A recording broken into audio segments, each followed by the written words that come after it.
Thank you for being here with me. Today is the beginning of the abundance series that I'll be speaking about. It's all about living a life of divine trust and creating abundance in our life. And that abundance is really a state of mind. So I began to think about how would I incorporate this into saying it and translating it into a short segment of sharing with you.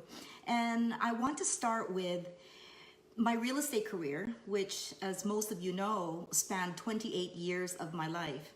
And it brought me back to the beginning when the first year or two was a little bit of a struggle, if you will. It was a little bit of putting together the elements that I needed to take myself from one career to the next. I was asked by my mentor one day at the end of one year when I felt disappointed at the income that I actually made. And he said to me, well, how much did you want to make this year? And I'll throw a number out. Maybe I wanted to say $100,000. Realtors usually aim for the moon, right? Or the stars. And I said, yes, that might be the number. And he said, well, how much did you make last year? And at the time, I was working for the telephone company in British Columbia. I made, back in the day, let's say $25,000 a year. And he said to me, well, you see, that was your mindset. You were actually only expecting yourself to make $25,000 a year. So that is what translated into the income that you made this year. And I went away thinking about that. And I thought, how can I create my next reality by believing I could jump up to the next level? And so through the 28-year span of my career, before I became a creative professional, I realized that it was a step-by-step increment of actually believing and living that state of what we're worthy of and what we can actually translate into reality.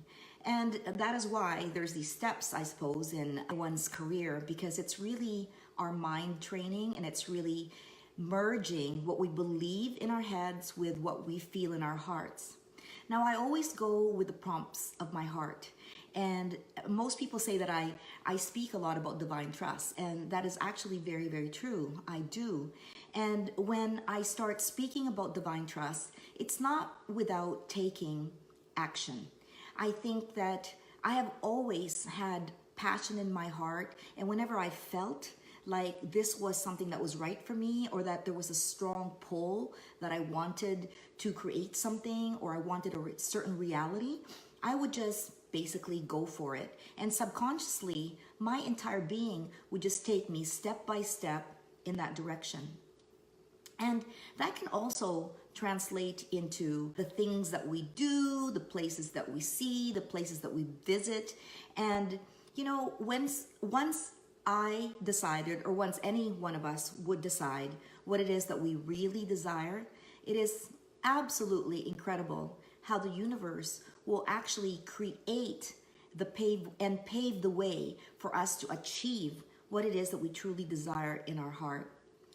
Have you ever noticed that whenever it is that we set our intention to, and there is something that we really, really, really need to do, we will find whatever energy it takes, whatever resources that we have at that moment to make that reality happen.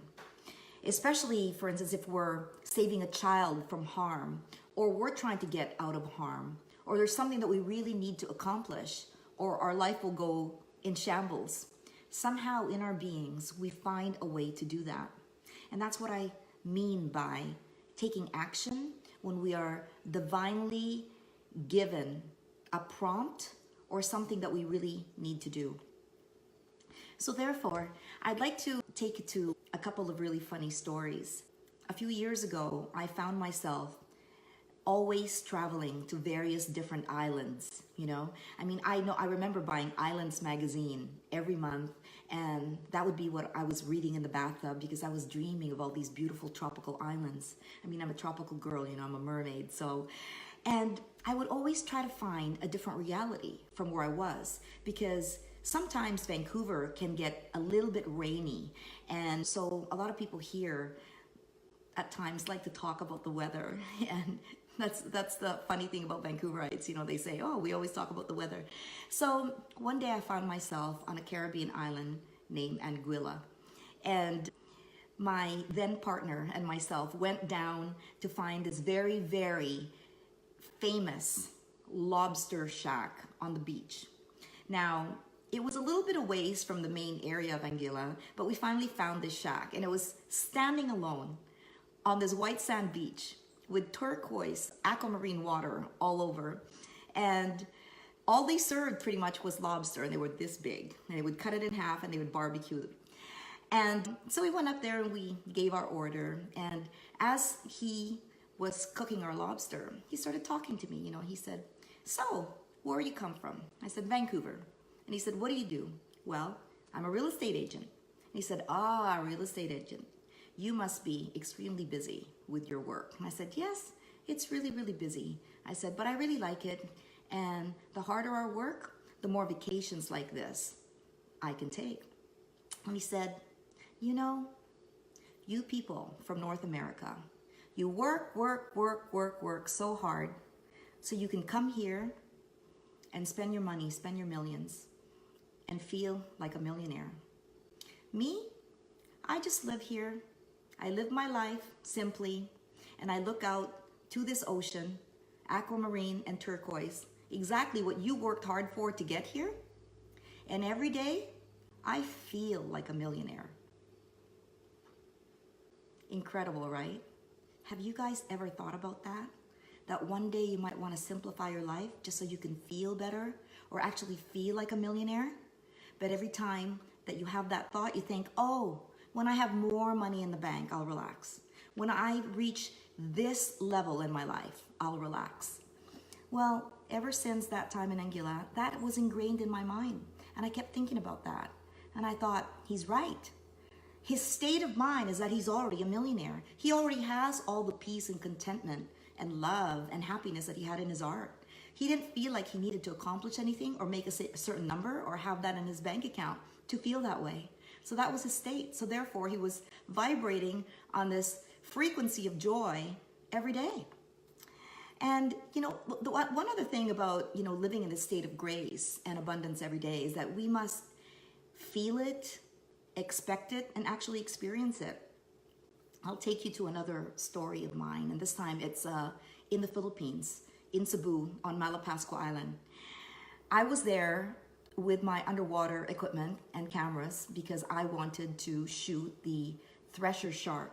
Now, these sharks are very rare. They only come up at 5 in the morning, which means the rest of us have to get up at 3:45, get all our gear, get on the dive boat, and be out on the dive site just before 5 o'clock, just before dawn, so that we can get a glimpse of this very beautiful thresher shark. So I'm there, and we're on a boat with a whole bunch of people already that we've dove with before. And we were split up into little groups. And I had my own guide, because I specifically wanted to get this shot. And I could see one or two people who I had already met previously, and they wanted to come dive with me, but they were already in the group. And they approached my dive master and they said, well, we really want to dive with Christina. And Paul, my dive master, said, well, no, you're diving with this person because that is your dive master. So we proceeded on the dive. And of course, I witnessed this beautiful thresher shark, and I got it on my camera. And we came up, and there was a whole bunch of people that were rather sad because they got up pretty early and they didn't get to see the shark. So this person approached me and my diving companion at the time, and they said, you saw the shark, didn't you? And I said, yeah, we did. And he said, I knew it, I knew it. I knew that if I wasn't diving with you, I wasn't gonna see that shark. And my companion said to him, you see, Tom, that's the difference between you and Christina. Christina goes diving and she expects to see that shark. It's almost like she's got this direct conversation with the universe to say, I'm gonna see that shark today. And I had to chuckle because I never would have articulated it that way, but that's really subconsciously how I have been blessed to have been trained to live my life, usually. And so, it's all about knowing and believing and expecting that that's going to happen. And I find that when we live in this state of grace and frequency and vibrancy in connection with the universe, then we actually make things happen. And whenever we are in that zone, the universe actually acts faster. It actually gives us what we want almost instantly. And a lot of times in my life, especially when I'm in a state of not knowingness, I gotta make a decision, I have found that the best thing that I could do for myself was to sit on my yoga mat and be still. Because I find that when my mind, or when our minds are in chaos, there's no room, you see. There's no room for that light to come in. There is no room for divinity to come in and give us the answers or the intuition that we need. Have you ever found that? That sometimes you're with a problem or a challenge and you just can't figure it out. And then you go in the shower, and you're showering away. And then all of a sudden, in the shower, you go, ping, that's what I'm gonna do. Oh my goodness, there's the answer. It was right there. Well, do you ever find that those moments only come to us when we're still? Or when we are outside of our busyness and our chaos? That, I believe, is the secret to actually getting the answers that we need, because all the answers are inside of us. And the Course in Miracles says that in stillness and in quiet are all problems answered.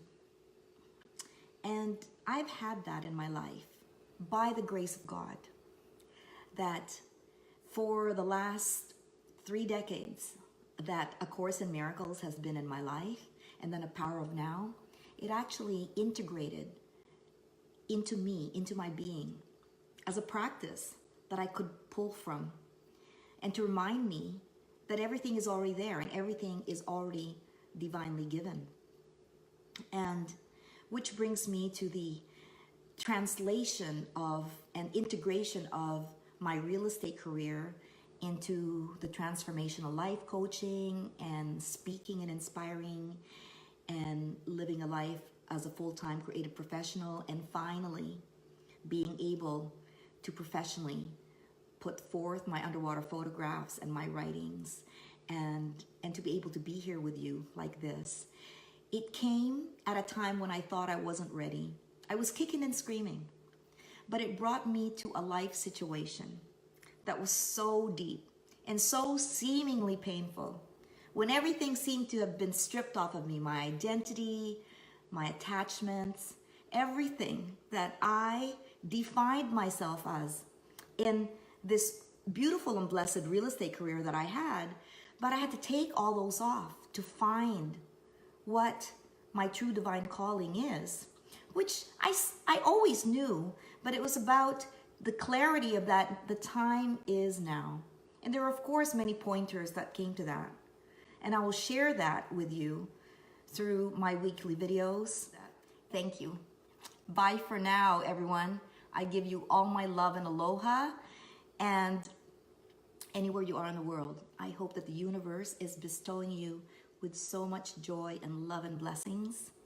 And I encourage you to be that beacon of light that you are, and connect with your divine self so you could be the change in the world. Thank you so much, and until next time.